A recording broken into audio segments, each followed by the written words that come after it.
नेगे नोनी का बता ना। चल तू मछली टमड़े जाई। कहाँ चल?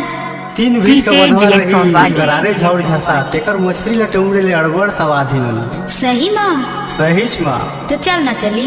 चली चल। ए ठेंगवा ले इसकी कारे। कि साथ अगर दोगे तो मुस्कुराएंगे जरूर, प्यार अगर दिल से करोगे तो निभाएंगे जरूर। कितने भी कांटे क्यों ना हो राहों में, कितने भी कांटे क्यों ना हो राहों में, आवाज दिल से दोगे तो आएंगे जरूर।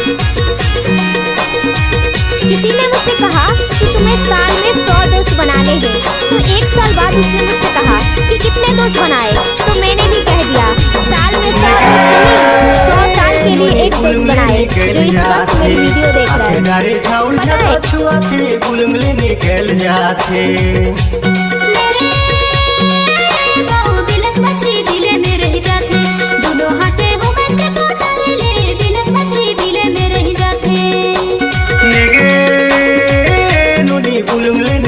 जाते हाथे डारे झौड़ जैसा छुआ थे बुलबुले निकल जाते।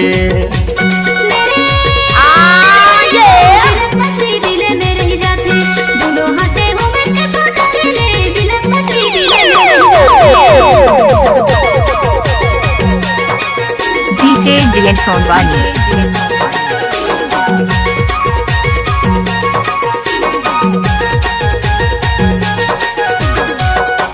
What's up, y'all?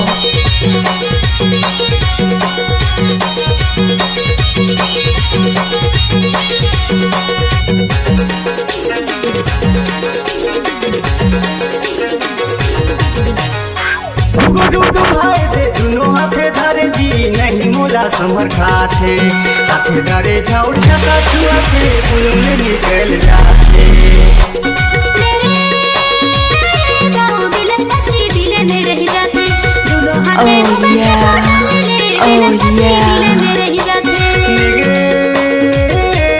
बुलबुले निकल जाते हाथे डारे झौड़ जैसा छुआ थे बुलबुले निकल जाते। DJ Dylan Sonwani।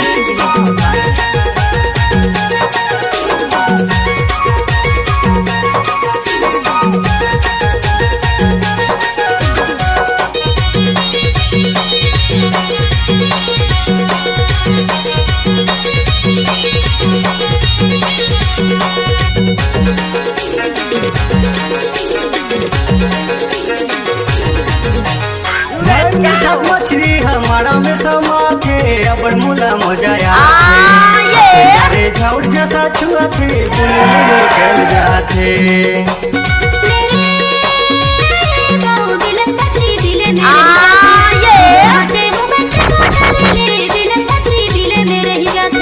What's up, y'all?